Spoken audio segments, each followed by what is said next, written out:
श्री शिवाय नमस्तुभ्यम। दोस्तों आज हम प्रदोष के बारे में जानेंगे।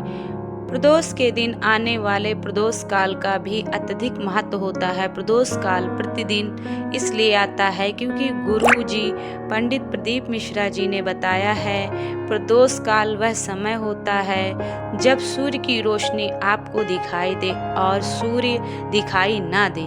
मतलब शाम का वह समय जब आपको रोशनी दिखाई देती है पर सूर्य दिखाई नहीं देता है, वह प्रदोष काल कहलाता है। और अपनी शिव पुराण की कथा में गुरु जी ने यह भी कहा है कि प्रदोष काल वह समय होता है जब सूर्य अस्त के 45 मिनट पहले से लेकर 45 मिनट बाद तक का समय प्रदोष काल कहलाता है। प्रदोष के उपायों की बात की जाए तो आपको प्रदोष के दिन प्रदोष काल में एक सरल उपाय अपने घर पर ही करना होता है। अगर आप कोई व्रत नहीं रख सकते, प्रदोष का व्रत नहीं रख सकते, पूजन अर्चन नहीं कर सकते, तो गुरु जी ने बताया है कि आपको प्रदोष के दिन शाम के समय मतलब प्रदोष काल में दीपक जिसमें एक लंबी बाती हो का प्रयोग करना है। अपने ही घर के मुख्य द्वार में सीधे हाथ की ओर प्रज्वलित कर देना है। आपका मुख्य द्वार घर के बाहर की ओर हो, ऐसे में आप अपने उल्टे हाथ की ओर वह दीपक प्रज्वलित कर सकते हैं। जीवन में बहुत दुख तकलीफ कष्ट चल रहे हों, जीवन में कुछ भी अच्छा नहीं चल रहा हो, जीवन में पैसों की तंगी बनी रहती हो, कर्ज बढ़ रहा हो, बीमारियों ने घेरा हो, तो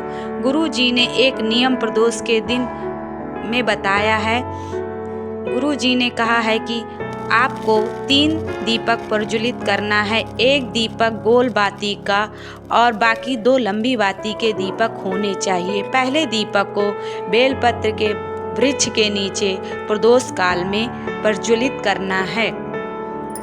इसके बाद दूसरा दीपक गोल बाती वाला भोलेनाथ के मंदिर में प्रज्वलित करना है और तीसरा दीपक आपको अपने घर के मुख्य द्वार में सीधे हाथ की ओर, मतलब आपका मुख घर की ओर है, ऐसे ही आपको सीधे हाथ से दीपक प्रज्वलित करना है और तीसरा दीपक प्रज्वलित कर देना है। तीनों दीपक में आपको घी का उपयोग करना है, गाय के देसी घी का प्रयोग करना है।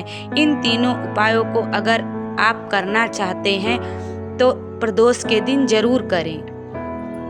ये सभी उपाय जो हम बता रहे हैं वह हमारी ओर से नहीं है, यह सभी उपाय गुरु जी पंडित प्रदीप मिश्रा जी के द्वारा उनके द्वारा बातचीत जा रही शिव महापुराण कथा के अंतर्गत बताए जाते हैं, जो हम आप तक सूचना के माध्यम से पहुंचाते हैं। श्री शिवाय नमस्तुभ्यम। दोस्तों, हर हर महादेव। हर माह के कृष्ण और शुक्ल पक्ष की त्रयोदशी तिथि पर महादेव की पूजा अर्चना करना शुभ माना जाता है। इस दिन प्रभु की उपासना संध्या काल में करने का विधान है। मान्यता के अनुसार प्रदोष व्रत करने से साधक को जीवन में सभी तरह के सुख मिलते हैं, साथ ही महादेव का आशीर्वाद भी मिलता है। चैत माह का पहला प्रदोष व्रत गुरुवार के दिन है, इसी वजह से इसे गुरु प्रदोष व्रत के नाम से भी जाना जाता है।